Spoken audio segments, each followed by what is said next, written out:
први теоретичари што се јавуваат и самите патуваат и соработуваат низ Белград, Софија, Битола, Скопје, Виена.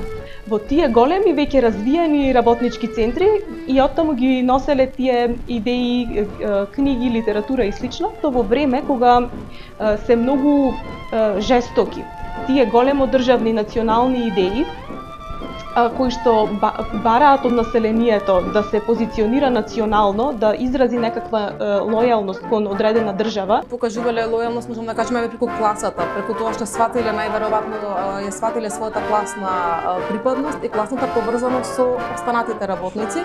За Солун имаме слика на групи на луѓе, работници, кои што се сосема чиста спротивност од тој вид на чиста национална дефиниција за себе си. Многу е интересно како во овој период кога треба да се решат националните прашања на низа народи што живееле на овој простор, во тој момент црвеното знаме на социјализмот го земат и го носат напред. На идеолошки начин тука се случува нешто поврзано многу со тие синдикални лидери, со синдикалното движење, она работа на терен.